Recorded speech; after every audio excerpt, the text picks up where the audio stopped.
Remember, in the course of discussing movies, the host will spoil plots. You've been warned.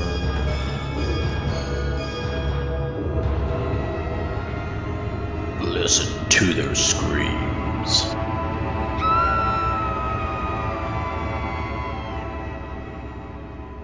Greetings, ghouls and creeps, and welcome to Listen to Their Screams, a horror podcast. I am one of your hosts, Dave. I'm joined as always by the other host, Ike. Ike, how are you? Doing pretty good. Can't complain. I mean, I could, but I'm not gonna. Yeah, what good would it do anyway?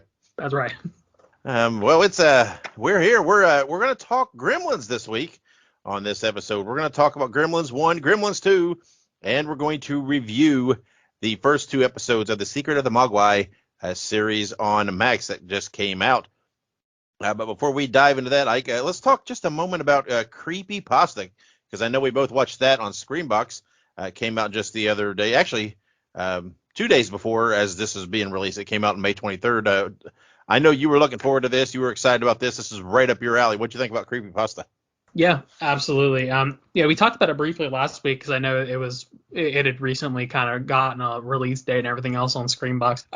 But yeah, I quite enjoyed Creepypasta. I will forewarn people that the Creepypasta it did kind of have to get a little creative with its delivery. I do like the I guess you could say almost what's the phrase? It's a anthology-esque film. It definitely everything kind of ties into like the main story. But creepypastas are historically just like a creepy story, and these took some very popular creepy stories and then conveyed them to a film, and it was actually quite good. I quite enjoyed it. They teased a little bit there one of my favorite creepypastas, which is Jeff the Killer. Mm-hmm.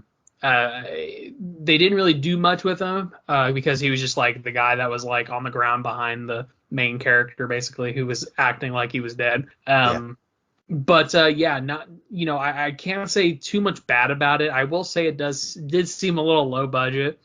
But for what they were working with, I quite enjoyed it. I think it was a very enjoyable film, and I'm a sucker for anthologies. So Yeah, I mean, again, I'm a hit or miss with anthologies. I've liked a lot of the recent stuff that's come out, and this one was all right. I like when they gave that kind of that wraparound story that weaves through the whole thing, and it kind of leads you into that. I think again the movie was all right. It was fun. You're right. It did feel kind of low budget, which I'm sure it probably was, and that's no harm. That's fine. Not everything's got millions of dollars. But I think the one hang up for me personally is not being super familiar with these things.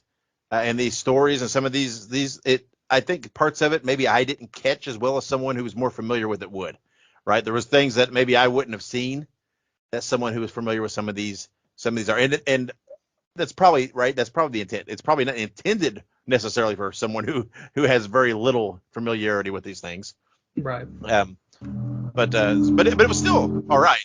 But yeah, what are you doing there? Did you hop on a Harley? Nah, somebody decided to drive by and guess just rev their car or whatever. That was loud. Damn. Good timing. But anyway, but yeah, it was okay. It was all right. Like I said, it's not being something that I don't think is targeted specifically more maybe for me. I think there's probably a lot of the content that maybe it didn't hit me the same as it would someone like you that's a little more familiar with some of these tales and things. So. Yeah, I will say it's definitely one of those things because with creepypastas, they have dabbled in film before, like the Slender Man movie, and at some point there was a movie about the Rake, that's Rake. The Rake is kind of like a skinwalker type thing.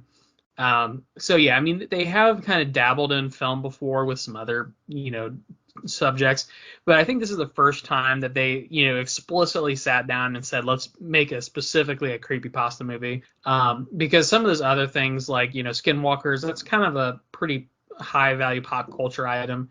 A lot of people know what skinwalkers are. Same thing with Slender Man. Everybody knows who Slender Man is. So when they specifically set out to make the creepypasta, I definitely felt like it was going to be niche, just because if you're not super familiar with like creepypastas or popular creepypastas, I should say. Yeah, it's definitely going to be an interesting it's going to be an interesting view. But yeah, I think from somebody who has read a lot of creepypastas, it hit pretty straight on the money. But even from perspective of someone who doesn't know a lot about creepypastas, I think it can still be enjoyable. But I do think if you have that background, it'll be like Easter eggs. You know what I mean? It's going to be more Easter Right. egg filled. Yeah. That's what I'm saying. It was fine, and it's not like I was completely lost or anything else. But Right. I just think there might have been, for lack of a better word, a little depth to it that I couldn't include. I was like, oh, Nuance. that's that.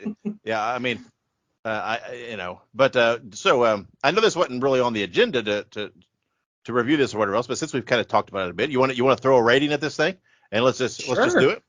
All right. Yeah. So out of 5 screams, Ike, I'm gonna be real. I'm gonna give it about a 2.5 because I don't think it was quite middle of the ground enjoyable for Right. me. It was okay, but it's not one of those that I don't know, that I would call just baseline good. I think it was just a notch below for me. Absolutely. I think I would probably be on the pretty opposite of that. I was going to give it a 3.5. Just because, first of all, I'm a sucker for anthology films. If you put an anthology film in front of me, I'm going to probably really like it. So I'm first of all sucker for an anthology. Second of all, I love creepypasta. And third of all, I love B-rated, cheesy, low budget horror films when they're done right. So, Yeah. um, And, and go ahead. no, I was just gonna say again, I'm not the target audience for this, right? Right. While I can get some enjoyment out of it, it's just not going to impact the same with me as it would be for someone else who's, like I said, is more familiar with the stuff, and you would get a little more enjoyment because of that out of it. So Right. No, absolutely. I would definitely agree. It kind of reminds me of our last episode. We kind of talked about killer clowns. yeah, I even kind of made the point. Obviously, I love killer clowns. Don't get me wrong, but I kind of made the point that while it's aged well and while it's a good movie, definitely somebody of your generation, I feel like would like that movie more because it would have been around that time. It kind of is that sort of that childhood aspect to it. yeah, So I think this is no different. You know what I mean? yeah. Creepypasta is kind of part of my childhood, so it was very very drawn to it. Like you said, it's all about target audience. Yeah, and that's okay. And I really see this kind of maybe developing into a series on the Yes. streaming services. I think there'll be futures. There's no reason that other creators and different things can get involved and do things, especially with they kind of using the anthology approach to it. Much like the VHS movies, you can get lots of people involved doing segments and things. So I see this thing having a run here, and partnering with Screenbox probably to put some of this stuff out. So I have seen online, on Twitter and everything. It's been a good reception. A lot of people watching it, a lot of Yeah. people excited when it came out and everything else. So I am excited about that. Again, while it maybe not necessarily be one of my prime things or whatever else, it's still I'm so glad that I got the opportunity to see it on something like Yeah. Screenbox, that it's out there and that we have services like that. I mean, let's be real. If it wasn't for services like that, this movie may not have seen the light of day. To me, these niche streaming services, and I don't mean this in a demeaning way, it's the modern day straight to DVD, straight to the video store stuff, right? It is. It's the stuff that is not going to make a theatrical release, but there's still some gems out there. And used to, you would dig that out, on DVD, going to the video store, or VHS if you go, back there a little further from me. And but Betamax. now it's yeah, and now it's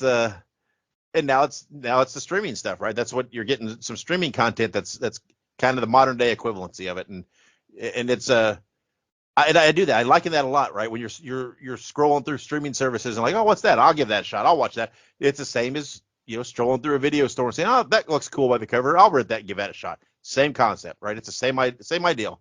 So this is just the modern take. And so anyway, long story short, I kind of rambled on there. I'm glad there's stuff like that out there. It gives some of these smaller creators with smaller budgets and smaller production companies and so on a platform to get their work out there. Yeah, absolutely, absolutely. Also, I meant to mention this a minute ago. I do think that this movie probably would have been better as like a short series versus just like a movie. But obviously, like you said, with budget constraints, I feel like the movie is probably the way to go. But like you said, hopefully it opens it up to more in the future. But absolutely, this is a perfect example of even if you don't like the movie, still support the services, still support the creators because it's going to get us more content. Yeah, absolutely.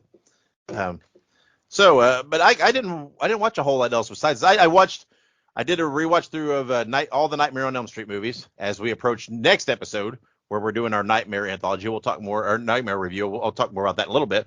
But otherwise, I didn't really watch much else. How about you?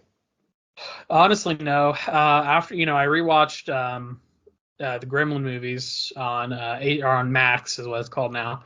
I rewatched the Gremlin movies, and then I'm still watching Ghost Adventures, and I'm also obviously I watched a bunch of the Nightmare movies. I was a little more selective with this rewatch, I will say. I won't go too much into detail, but I had recently, within the last like 6 months, watched most of the Nightmare movies, so I was a little more selective on this rewatch. So that was definitely a fun time. But yeah, not a whole lot else, just a lot of preparation for the next two episodes because we're going to be filming these or I should say, recording these pretty back to back, I think. Yeah, yeah, and it's again I've seen the Nightmare movies many times, but when we do one of these franchise reviews, I really like to dive in Right. and do some rewatch of it and everything else. And when you're talking about a franchise that's got 9 movies, and if you're going to try to do the whole thing, it's a little time investment. So, and I'm not regretting it, but I'm just saying that's where my time went this week. So, Same. but yeah, so if we dive into it, let's give our shout out to our wives, Kayla and Monica, for all they do and their support and everything else. And next episode on that Nightmare franchise review, Monica and Kayla will be back on for another episode edition, excuse me, of Wives Rebuttal. Although it's going to be kind of a unique take on Wives Rebuttal because it's not really going to be the husbands versus the wives. It's going to be couples versus couples, young and versus old, essentially, as it's me and Monica against you and Kayla, and we are going to debate the remake of Nightmare on Elm Street. We won't. People could probably figure it out, but we won't go into who's on which side until next episode. But that will be what's coming up next episode. But before we get there and before we get to news and reviews and everything else this episode, let's play our game, Ike. Stump the Cohost. All right, on this episode, we are going to play the second edition of Stump the Cohost. This is our trivia game here. Ike and I both have identical decks of horror trivia cards that we ordered online. We have shuffled them up. We do not look at them. We just have them in our little containers here. And we are going to pull 2 cards, which is a total of 4 horror trivia questions. And we are going to alternate giving each other questions, and we are going to see how we do and who wins.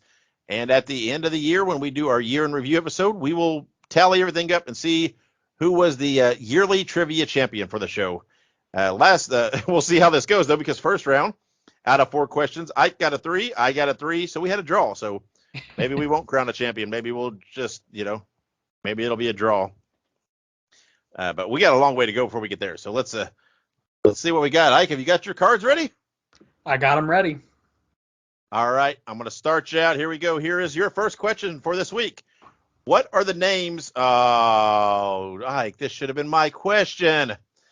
What are the names of the demon hunting brothers in the television series Supernatural? Scooby-Doo and Shaggy. No, I'm kidding. That would be Sam and Dean Winchester. That is correct. Damn, if there's got to be a Supernatural question, how come I didn't get that shit? It gives me hope, though. Maybe there's more in here. So that's what I'm thinking. Maybe there's some like little tidbits dripped in there somewhere. Yeah. Oh well, I'm glad Supernatural getting a little props here in the horror trivia deck. So, all right, bring it on. Bring my first trivia question. All right, your first trivia question is: what was the name of Herschel Gordon Lewis's debut film?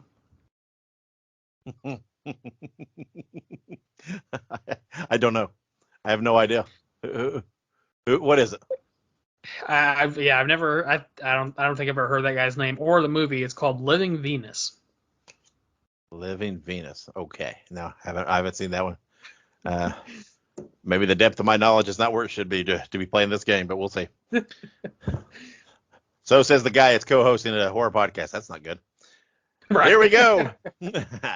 Who is the? See, you're getting the questions that I could get.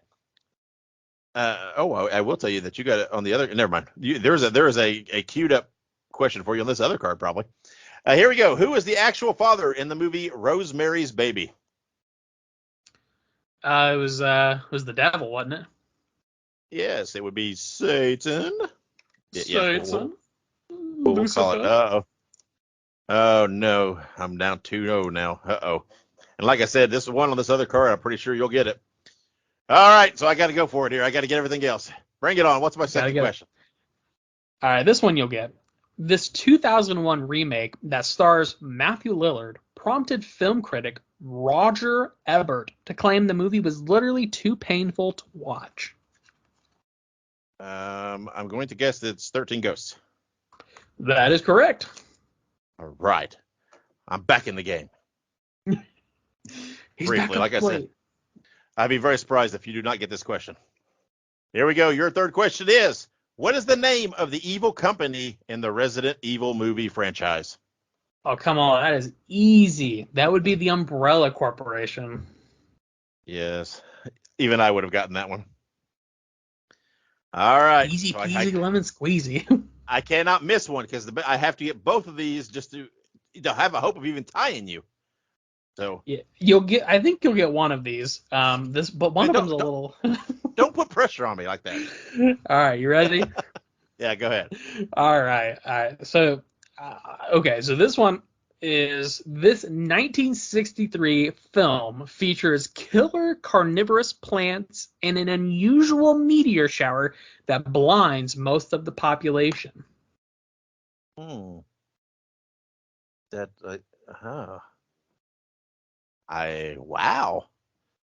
I'm guaranteeing you I'm going to know what this is, but that does not.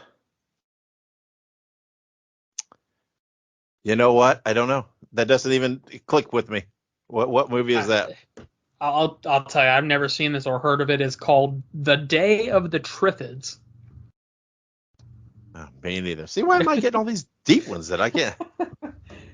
Even I can't get. Oh boy. Well, no chance of me even tying you this time. You've already got me beat. But here we go. Your final question, just for fun.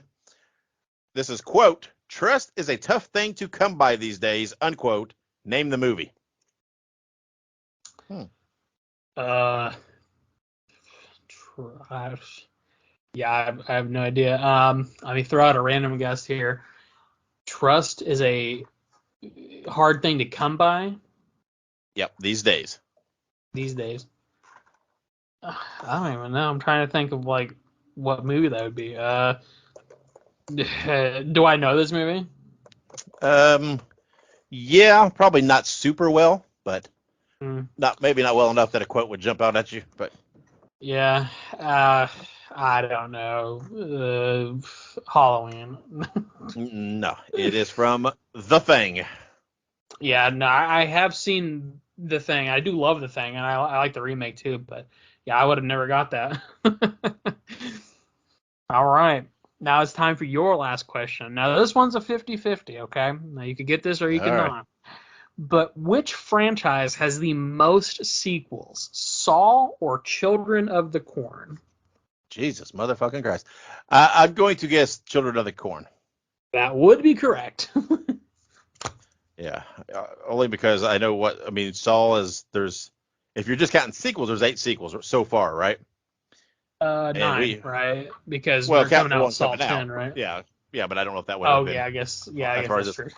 But when we discussed Children of the Corn, remember we discussed how many damn movies there were. There was a bunch. So, all right, well, damn many. There's quite a few. We discussed the one.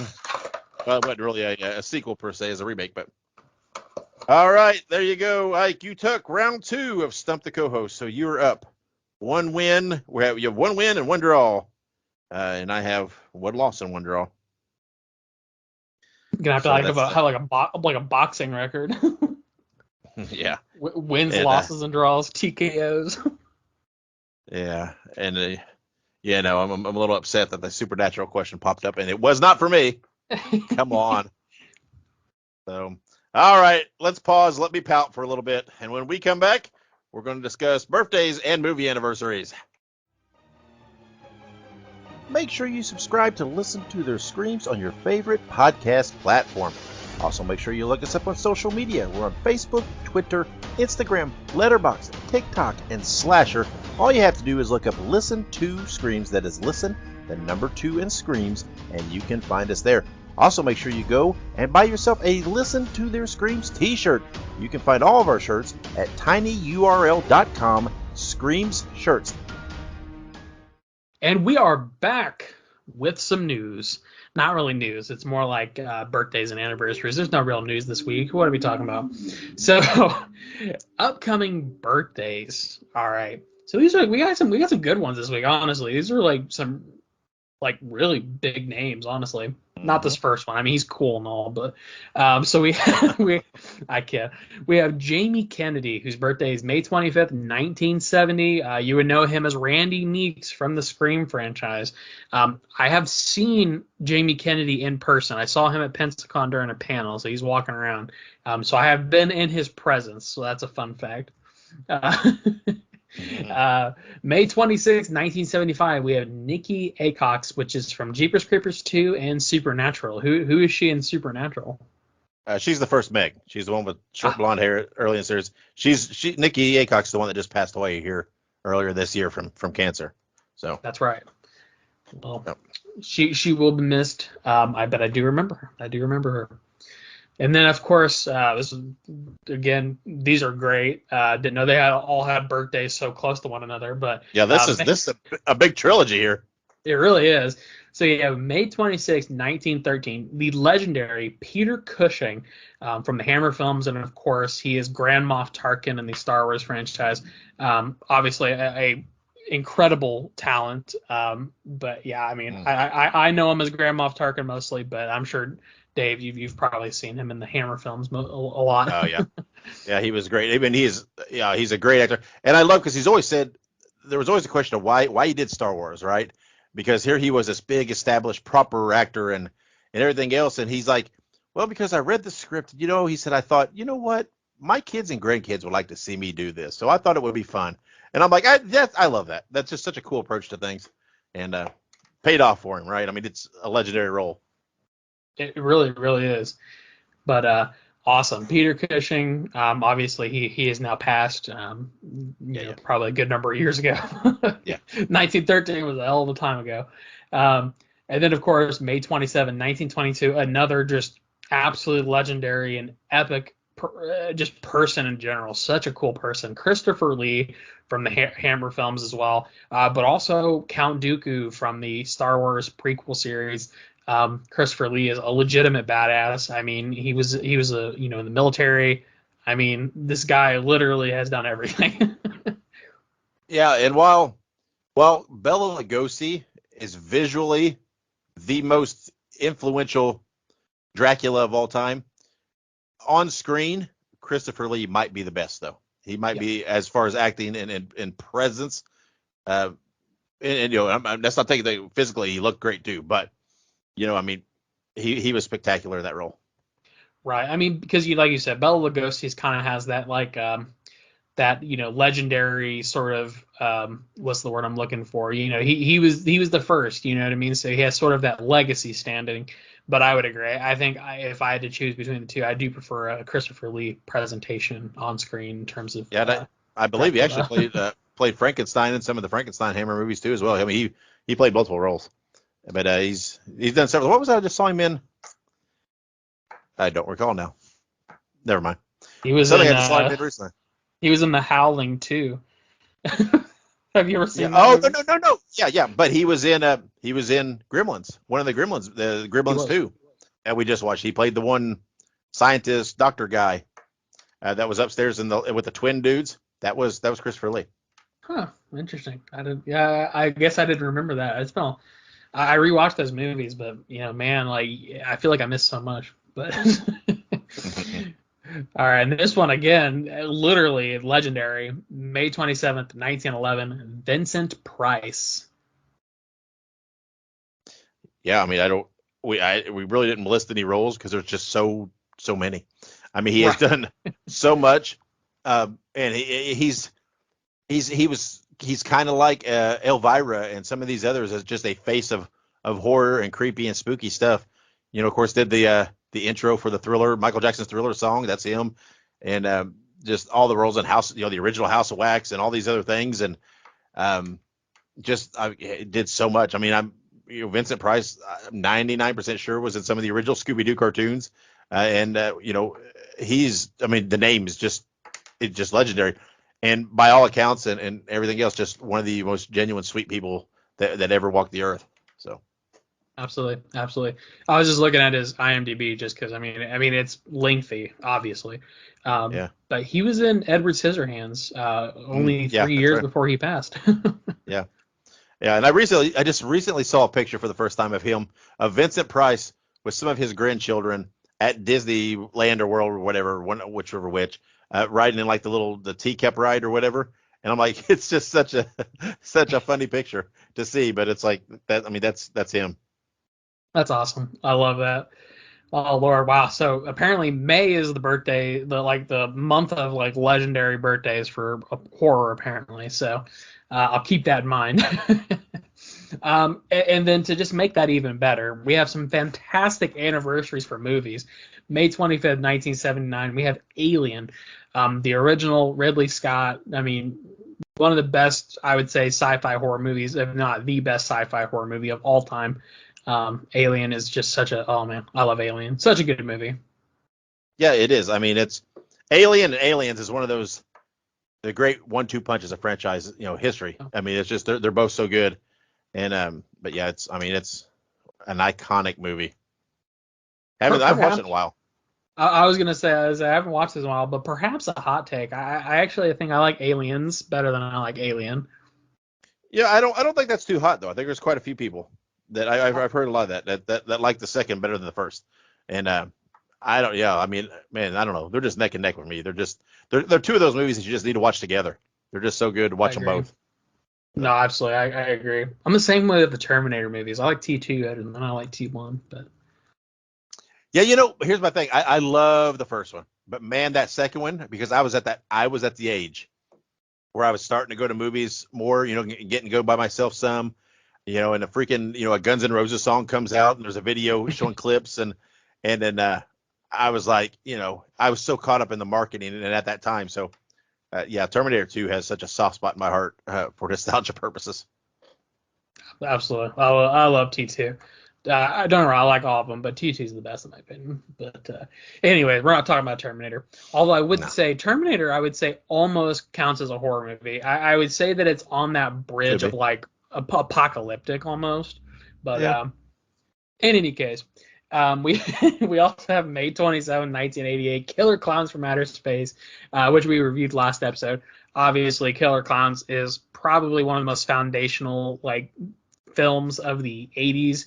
I feel like it has enough of that 80s charm, but it has a lot of really good effects, both practical and otherwise, that really make it an ageless film, in my opinion. So, but we Yeah. had a full review last time, so if you want to hear us ramble about that, you have an hour of that from the last episode. Yeah. Not much more I can say. But I spewed and gushed over it that last episode how much I love that movie. But yeah, 35 years. What a thing. What a thing. And then celebrating its 20th anniversary this year, May 30th, 2003, we have Wrong Turn. Now, I don't know if Dave likes this movie. I like this movie. I think the Wrong Turn movies are entertaining. The first one's I think is good. The Yeah. rest are but the Yeah. first one's good. I Yeah. like it a lot. Yeah. I like the first one. And then I don't know. It got I think there's a significant drop off after that. Really. And so I mean there's several of them I haven't seen. I don't even know how many there are now. But I really enjoyed the first one. At least five. I think there's at least five of them, and I've only seen three of them. I think. Yeah. And plus wasn't there was a remake, right? I think Monica Yeah. just watched it the other day. And I don't know if it's a remake or more of a reboot type deal. I don't know what to call it. I don't think it's a direct remake Yeah. of the original, but It's kind I of don't know. like one of those like I think it's like a remake. It basically just uses some of the elements because I don't think it goes like the whole like like weird mutant freak type thing that the original did. But yeah, there was some kind of remake reboot type deal. But yeah, I've not seen that one. I've heard it's good though. But Yeah, I in any watched it. case, in any case, Wrong Turn, 20th anniversary, May 30th. And then another fantastic film, which we're actually getting another Strangers movie, but May 30th, 2008, The Strangers. This film is, of course, the original. There was a sequel that came out like 2014-ish, I think. That was like it was like Dead of Night or something like that. Strangers is a really honestly, this is one of the foundational films for myself. If I had to give you like movies that left me with an impression, this is one of them. Dave and I think we've talked about this movie a lot, but this is one of the more like genuinely horrifying movies that I've ever seen. This movie scared the shit out of me. It legit did, and because it's because it is real, right? That it could Yeah, 100% happen. And one of the best lines ever that is so creepy, and I will stand by this until the end of time, is that part where she's asking, "Why are you doing this?" And she says, "Because you were home." And I'm like, phew, that just I love that. Hey, there's no reason. We didn't pick you for a reason. You were just here, right? And if I could be wrong, but I do believe The Strangers has a lot of roots in a true story and of it some of does. this happening. Yeah, so I mean, it blows my mind because here's the thing, this stuff happens, man. It's out there in the real world. People do weird ass, crazy shit, evil shit, for no really very little motivation, and and that's creepy to me, right? That that it could just who knows, man. A normal, bland, even a good day could just turn into something like this. And it's just creepy. It's so suspenseful and everything. It's just it's nuts. I'm Yeah. not afraid to say when Monica and I saw this, I'm pretty sure we went to the theaters and saw it, and I'm not afraid to say we slept with the light on that night. I don't blame you. I 100% agree with everything you just said. It based on pure ambience. That movie is just so creepy, and I know they're remaking it this year. It's supposed to come out, I thought, or next. But I'm really excited for the remake. I think the people who are remaking it are supposedly supposed to be like really invested in making a pretty true to form version of it. So, I'm excited for it. I love this movie, and I even like the sequel. A lot of people didn't like it. It was a little not as scary as the first one, but I still liked it. But absolutely, I would say if you haven't seen The Strangers, you need to go watch it. I'm sure it's streaming somewhere. Yeah, I mean, yeah, it's worth a watch. It's a movie I haven't seen in a while, and man, it pops up every once in a while about watching. I'm like, I don't know. It, I'm not sure if I'm ready for that or not, But man, it did. Oh, genuinely creeps me out. It's a movie that makes you want to buy a gun. That's all I'm saying. Mm. Anyways, I think that does it for movie anniversaries and birthdays. Obviously, I just want to throw a little snippet in there. We post about a lot of this stuff, so if you aren't following us on social media, follow us on social media.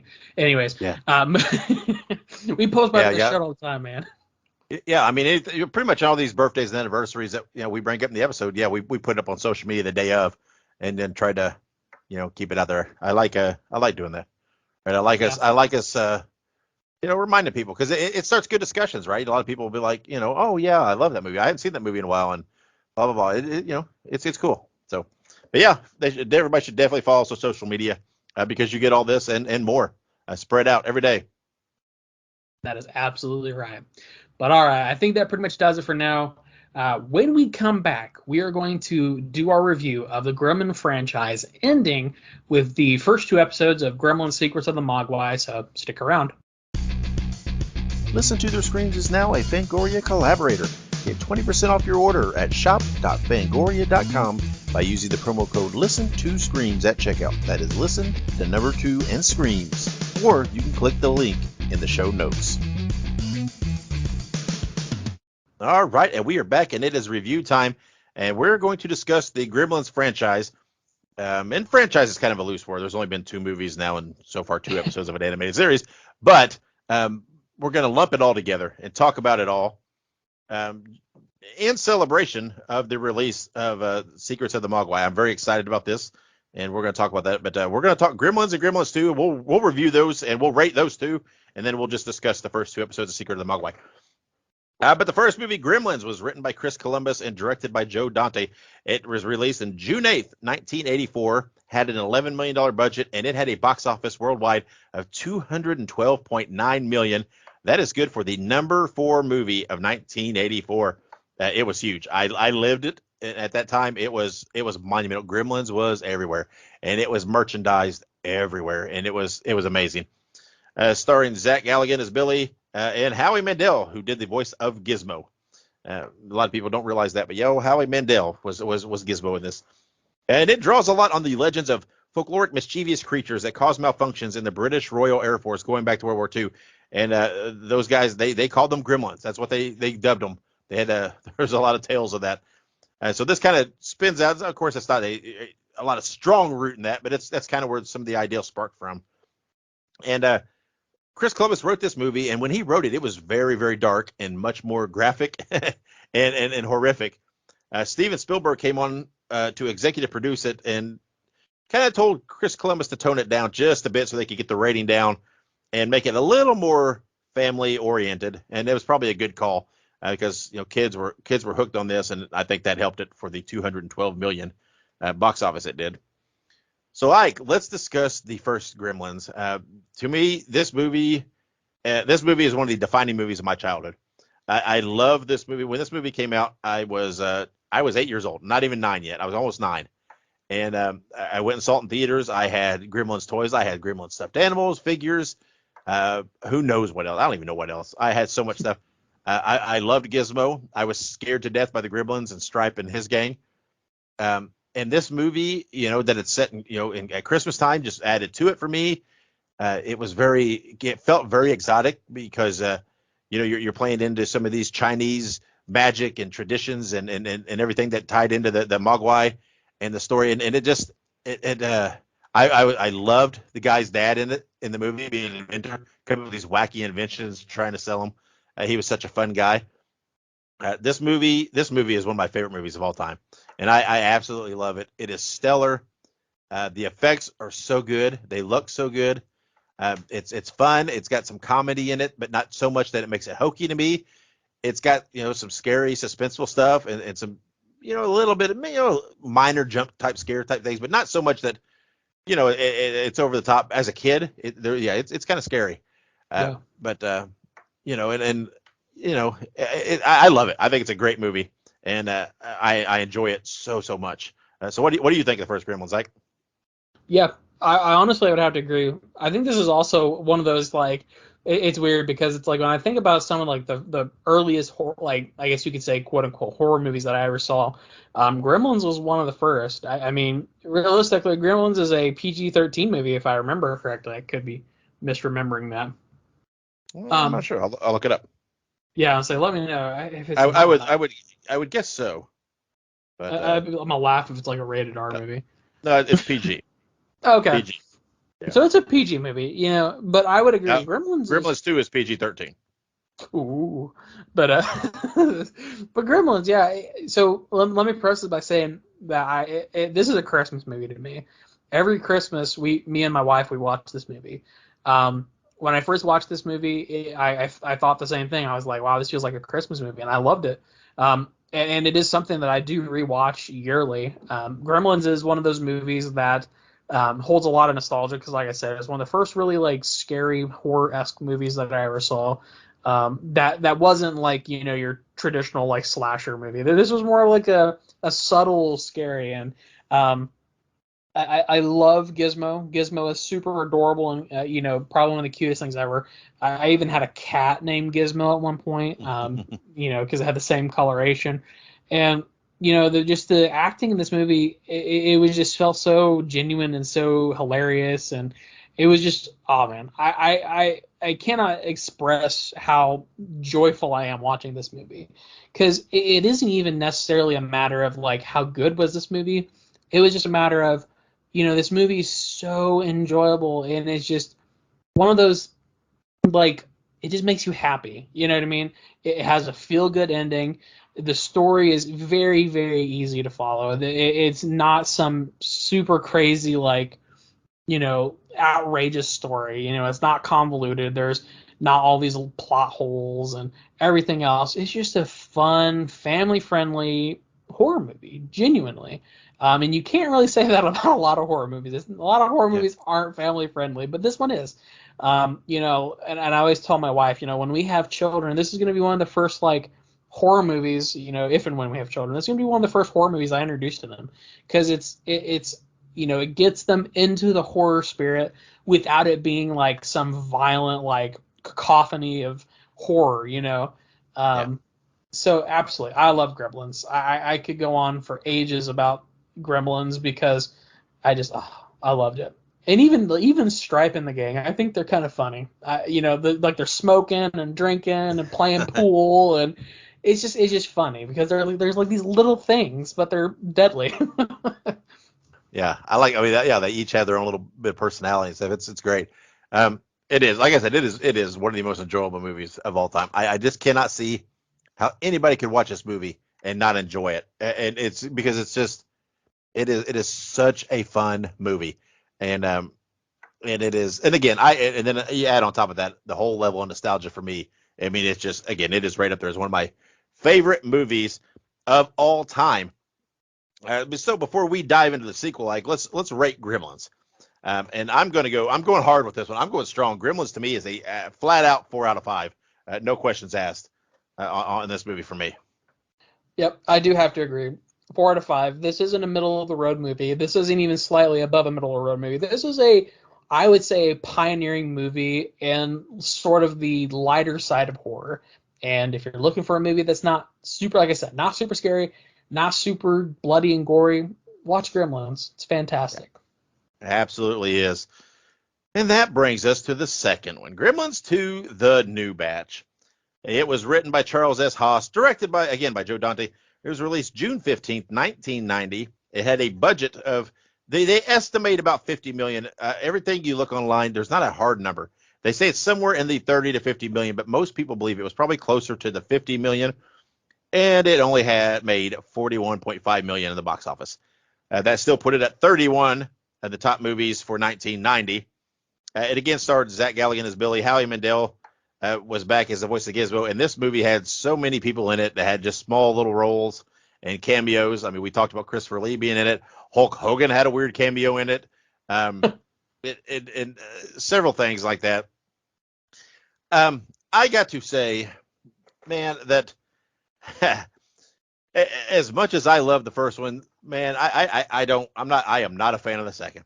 I don't, the story, the backbone, the bones of the story is not bad per se, right? It's there. I just felt like they had a successful first movie, so they clearly got more money, right? They're getting near 5 times the budget, and they're like, let's just go and let's see what we can put into this thing. And they tried to wink a little, at the fourth wall a couple times and some things, and I don't know. I think it was just they tried to put too much just to put in there, and it was a bit much, and it didn't have the same charm as the first one, and the same feel. It felt a little cluttered and a little hokey. The guy that owned the building is a little hokey with his acting and the way he was portrayed. I don't know. I've never enjoyed Gremlins 2 near as much. This is the first time I've rewatched this in eons, probably the last time I rewatched it for a while. Because again, as much as I love the first one, this one is like, it's almost like a 180 for me. I really dislike the second movie. And, I mean, it's got moments, but overall not near as good as the first movie for me. Yeah, absolutely. When I was reading this, it says budget of 50 million, box office of 41.5. Yeah. And I'm just like, fuck, dude, they were hemorrhaging money on that sumbitch. But here's the deal: Gremlins 2, a new batch of shit, perhaps. Here's the thing. Truthfully, I'm indifferent. It's not horrible, but it doesn't capture the charm of the first one. We were even talking just a minute ago about sequels, right? We're talking about how, oh yeah, I love Aliens more than I like Alien, or I like T2 better than I like T1, or whatever the case. And it's just like Gremlins is obviously not the case. That it is not the one. I felt like they were really trying to capitalize on the surge of technology-based-esque movies of the 90s, because the 90s was chock full of like, oh yeah, welcome to the 90s. We have all this new technology and shit. This is all high profile, and I think that they tried to go too big for their britches. I think if they kept it, a little smaller than they did the first movie, it could have been a genuinely good movie, but they didn't. It clearly did not work in their favor. And Gremlins 2, like I said, I would say that I'm fairly indifferent. I'll watch it, if I'm doing a rewatch of the series, but I'm for sure not going out of my way to watch this movie. I don't think you could even pay me to watch this movie. That's how indifferent I am to this. I wouldn't say I hate it, but I don't love it.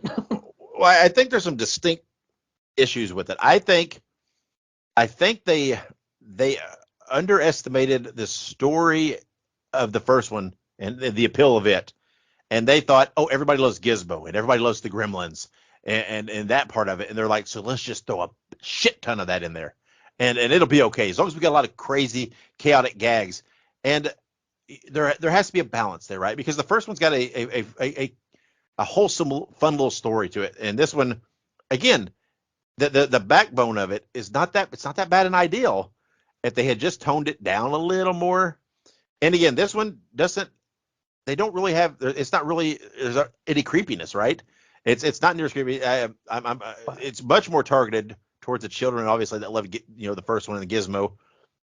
And it's just, come on. Why do we need Hulk Hogan yelling at the Gremlins in the middle of a movie and different? I'm like, that unnecessary. That has nothing to do with it. It just clutters it up.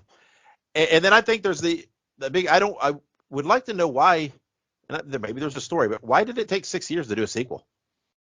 For a movie that big in 1984, you would have thought by 85, 86, they're trying to put all they can into it to get a sequel out. Right. It's odd to me that it took 6 years. I don't know if it had something to do with ownership, the who owned the characters, who created what. I don't know. There could have been some legal issues there, but it seems odd to me that it was 6 years later, in the 80s when you were churning out franchises like crazy. It seems peculiar to me. Just look at any of the other horror franchises: Halloween, Friday the 13th, Nightmare on Elm Street. They've had like 6 movies by the 90s. Yeah, and so again, just not my cup of tea. The second one, like I said, I love the first one. Man, this second one, I just don't. It doesn't feel the same to me. I don't know. I find myself watching it. I'm like, okay, let's just get through it, get over it, and I'm ready for it to be done. And so, but it is, it is what it is. There was lots of hokey stuff in the 90s, so this is not necessarily that off the norm for something in the late 80s, early 90s, but right, not as appealing as the first. So, but again, as hard as I went rating the first one, I'm going hard on this one too. Gremlins 2, the new batch, for me is a 2 out of 5. I just I don't enjoy it, and I just assume not watch it. I just assume that I'd never watch it again, honestly.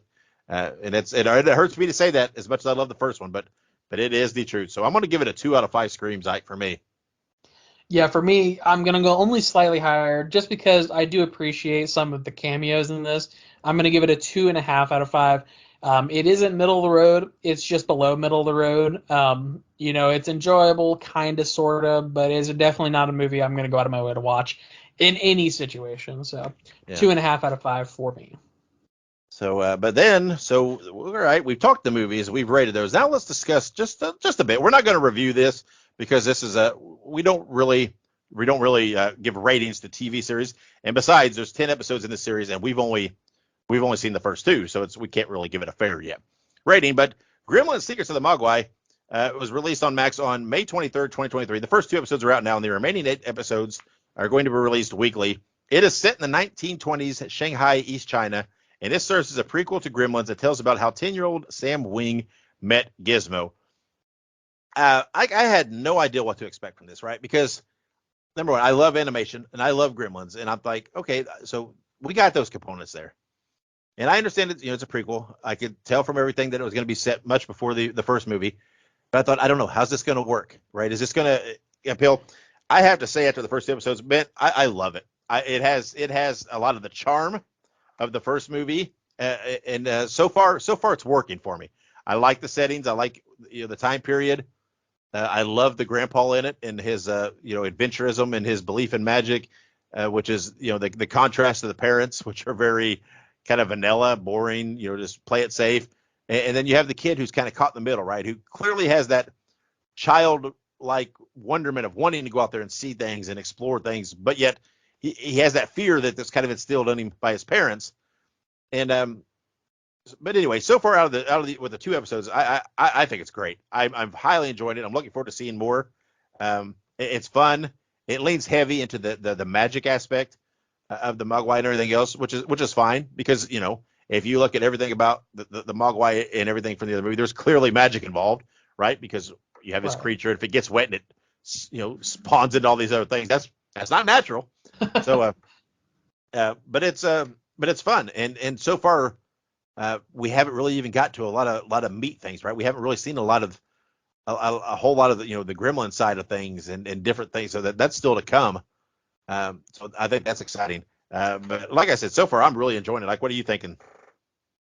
Absolutely. I'm thinking poor fucking Gizmo, dude. I mean, like, this guy's being, like, fucked with, like, consistently for, like, 100 years. Um, like, because, I mean, this happens in, like, what, the 1920s or something like that? Is that right? 1920s. Yeah. So, I'm assuming this is the same Gizmo. This bitch has been getting fucked with for, like, 100 years. So, I'm sorry, Gizmo. I'm sorry for your consistent harassment by human race. But outside of that, here's the deal. I when I started watching it, I wasn't a huge fan of the animation style. It just seemed kind of hokey. I'm not gonna lie to you. I kind of started watching it and I was like, the animation's bothering me a little bit. But I started watching it more, and I kind of, I was like, give the story a chance. So from the story perspective, it's fantastic because, like you said, it starts kind of diving into more of the magic side of things. Obviously, in the beginning of the first Gremlins movie, we see the old Asian man who owns like a little shop. So I'm assuming that either the kid in this one is going to be that old Asian man, which is my assumption based on the context clues, or perhaps there's some other mysterious things going on. But in any case, it kind of sets up the story for it to follow through with the first Gremlins movie. Like you said, we haven't seen a whole lot outside of the first 2 episodes because there's not really a whole lot of movement. They're trying to make their way back to like the Mogwai's homeland. We saw that they're about to start hatching some gremlins, right? And so from what we've seen so far, it's great. I'm actually pretty excited to see the rest of it. I definitely will keep an eye out for it and be kind of, very curious to see where this series goes. I'm very curious to see where the series ends, honestly. I want to see if they do tie back into the original. I know that's kind of the plan, but you never know. So yeah, I'm excited to see that. I'm excited to see where it goes. But I will be honest, the animation style, there's just something about it that kind of bugs me. I don't know what it is exactly, but like it's one of those things where I'm watching it and I'm like, man, there's something that bugs me about this animation. I just cannot put my finger on it. I don't know if it's like the hair, because like the one of the kid's hair, it's a little weird. I don't know. It just bothered me a little bit, but it's not so bad that like I wouldn't watch it. It's just like it's just enough to be noticeable, if that makes sense. Yeah. I don't. Here's one thing. I don't have a problem with the animation style per se. I think there could have been a better style for this story, right? I think it maybe Right. maybe needed a little more, a little grittier, right? A little more grit to it, a little bit, maybe just a touch darker. Not so. I understand, it's different, but just a little bit, right? They kind of transition towards that movie better. I too thought the same thing, that the Sam Wing kid. I kind of hope he is the old man in the shop from the first movie. Time wise, it would work okay, right? We're in the 20s. He's 10. If that movie is set in 1984, we're talking 60, 65 years in the future. That would only put him at 70 or 75. That seems right on cue, right, for where it should be. So I'm hoping that's where it will wind up. And I hope we see that in the series, right, towards the end, in some capacity. Whatever, whether it's a prologue or just a skip forward or something, to see him maybe arriving into into that shop, or him in that shop. Perhaps it's the same shop. I don't know. Who knows? whatever it is. I don't know that in Gremlins is it really indicated per se where that shop is that the dad visited? Is it in America somewhere in a Chinatown, or is he in another country? I don't think they really hardcore say, do they? I'm trying to remember, even though I just watched the movie, I cannot remember, but I thought it was in like a foreign country for some reason. That's the vibe I always got. I really did. But I don't know.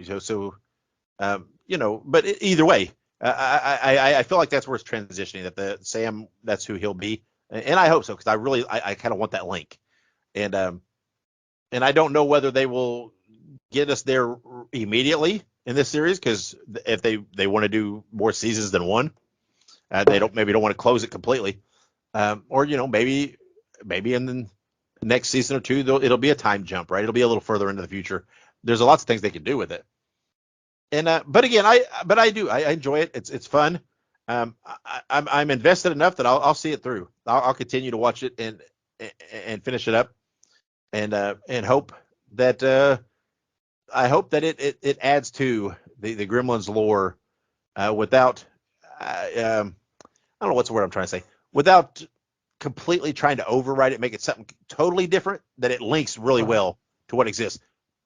And I feel like it will, right? I mean, there's clearly those links at the beginning of the Gremlins '84 movie, with the links to with the Chinese shop owner and everything else. So it's there to bridge. So, but it looks fun. And like I said, I like the pacing, right? I like that they're not trying to jump in and just get right to it. That they're building, and that it feels like they have much more of a let's tell the story over 10 episodes, and spread it out, and so. Are you gonna see it through, Ike? You feel yourself continue to watch it and see it all the way through? Yeah, I think so. Like I said, I like the first two episodes enough that I think that I would see the rest of them through. And I do want to note that I agree with what you commented about the pacing.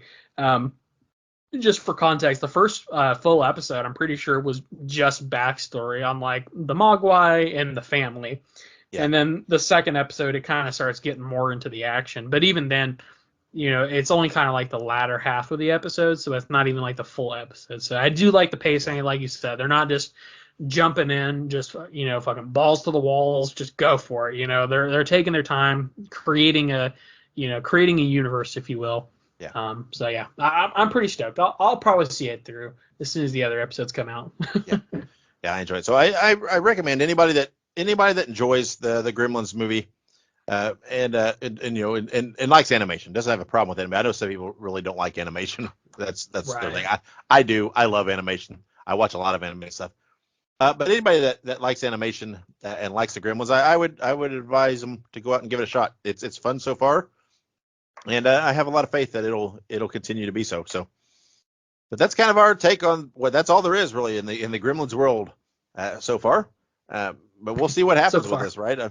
Yeah, I mean, you never know what's going to happen. If this series is successful, will there be more seasons? Will there be other animated series? Could it potentially be another movie? Who knows, right? Who knows what will develop from this in the future? I'm just excited that after all this time, we're getting some more Gremlins content out there. It's pretty exciting. So I will say, I will say, I thought I heard somewhere that Chris Columbus was developing a third movie. I thought that I had heard that somewhere. Maybe, yeah. Who knows? But who knows how long has he been developing it? I mean, it's True, yeah. Some of these things get hung up. I mean, I'm sure if he wants to do it, it'll happen. I mean, somebody, will work with him. There's no doubt about it. But so, but it's fun. It's good. Again, the first movie I absolutely love. The second movie not so much. And so far the animated series is fun, and I'm enjoying it so far. And it's a nice a new approach to the Gremlins world that I am enjoying. So that wraps up Gremlins. And while we talked the Gremlins franchise, which is a little briefer, a little shorter, next episode though, we're kicking it up a notch. We're really going all out to one of the pillars of horror. We are going to discuss the Nightmare on Elm Street franchise. We're going to do a review and ranking in the Listen to the Scream style. We're going to count down our favorites of the Nightmare on Elm Street franchise from 9 to 1. We have already established our rankings. We already know what we're doing, and we're ready to roll. And the reason we're doing this now is because we're also going to do a review of Hollywood Dreams and Nightmares, the Robert Englund story. That is a new documentary that is coming out on Screenbox on June 6th, which also happens to be Robert Englund's birthday. So we were going to be releasing that episode on June 1st and talking about the Nightmare on Elm Street franchise, counting it down and reviewing the documentary. And you guys can all watch that documentary on June 6th on Screenbox. There's another reason to go out and subscribe to Screenbox so that you can watch this. So, Ike, before we get out of here this week and put a wrap on Gremlins and look forward to Freddy Krueger, anything you want to say? Yes, actually, I totally forgot to mention this, but obviously I gotta just say something because it's awesome. But I want to give a small shout out to one of my friends. Actually, me and my wife Kayla, we met at a movie theater, and one of my best friends from the movie theater. I'm going to say best friend from the movie theater. He was actually my boss. His name's Dane. He bought one of our shirts, and I just want to give him a shout out because I appreciate the support, and it's crazy that he's listening. And if you're listening to this, thanks for listening, man. Hope you're doing good. I think it's just crazy because me and my wife met at the movie theater. That's where we started dating. So I put a lot of I treasure all my time at the movie theater. So it's cool to see people are still around from that period of my life. Yeah, and hopefully that since you're connected to him and everything else, there will be some pictures once Dane gets his shirt that we can see his shirt out there on social media. That would be great. And everybody else listening should be like Dane and go to our t-shirt store and order a shirt. We have lots to choose from. Some fun designs out there. Again, there are links in the show notes for this, and you can go to our link tree and everything else. It's pretty easy to find, but find our shirts, buy one, support support the podcast. All horror fans like shirts, right? I mean, we love horror shirts, so they're out there and they're fun. Like I said, they're fun designs. So go check them out. Be like Dane. That's a new hashtag. That is a new hashtag. Hashtag be like Dane. Not quite the impact. No offense, Dane, but not quite the impact of the old Michael Jordan. Be like Mike, but. And, we're not exactly the Chicago Bulls or Nike here, so we're working. Dane, you are our Michael Jordan, just so you know. Take that for what you are, what you will. But yes, thank you, Dane. Thank you for purchasing a shirt, supporting the show, and hey, thank you for putting up with Ike. I know that's challenging enough. Yeah, he had to schedule me and stuff, and he had to boss me around and stuff. So I'm sure that was a strain. Which weirdly enough, that was like 10 years ago. Like I started working in the theater 10 years ago, so that's it's been a crazy decade, let me tell you. All right, so there you have it. That's Ike's input. Be like Dane. Go buy a shirt. Right. And everything else. So until next week, when we're going to talk Nightmare on Elm Street, make sure you subscribe to us on social media or follow us on social media. Subscribe to us on your favorite podcast platform. And until next episode, wherever you go and whatever you do, be good, be safe, and have many pleasant nightmares.